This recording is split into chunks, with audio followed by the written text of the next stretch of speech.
Pagpanaw ng singer, ikinalungkot na marami.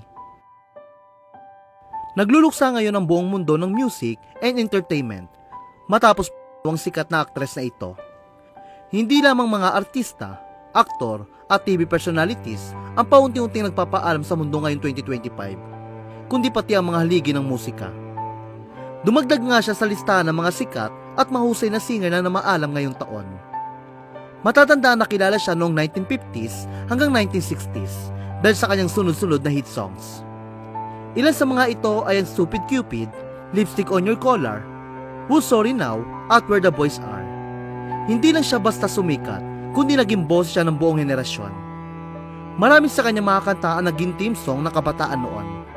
Sa kabila ng panahon, nanatiling buhay ang kanyang musika, lalo na't naging inspirasyon ito sa mga bagong artist. Maging ang mga Pilipino ay naging taghanga niya. Noong 2008, bumisita siya sa Pilipinas para sa isang concert sa Araneta Coliseum. Isa itong patunay na kahit makalipas ang ilang dekada, nanatili siyang mahal ng kanyang mga tagahanga. At kamakailan lang, muling sumikat ang kanyang kantang Pretty Little Baby, matapos itong gamitin sa mga viral TikTok videos. Sa panayam niya sa People Magazine, inamin ng singer na hindi niya maalala ang kantang iyon. Gayunpaman, labis sa kanyang tuwa na nabigyan muli ng bagong buhay ang kanyang musika. Ngunit isang malungkot na balita ang bumungad ngayong linggo. Pupunta na nga ang American singer na si Connie Francis na tinaguri ang isa sa mga pinakamahusay na pop vocalist sa kanyang panahon. Si Connie ay 87 taong gulang.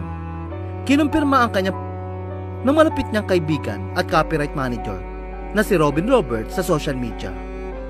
Payag ni Roberts, "It is with a heavy heart and extreme sadness that I inform you of the passing of my dear friend Connie Francis last night. I know that Connie would approve that her fans are among the first to learn of this sad news."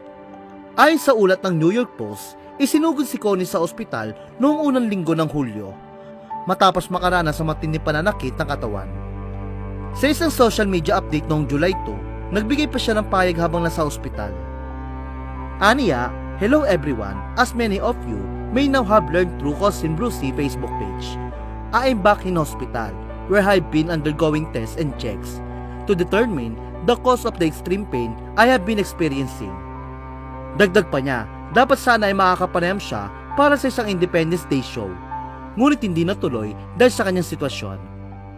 Noong July 3 at 4, nagpost pa si Connie na mas magaan na ang kanyang pakiramdam. Ngunit ilang araw matapos ito ay dumating na ang malungkot na balita. Samantala, sa social media bumuhos ang mensahe ng pakikiramay at pagmamahal para kay Connie.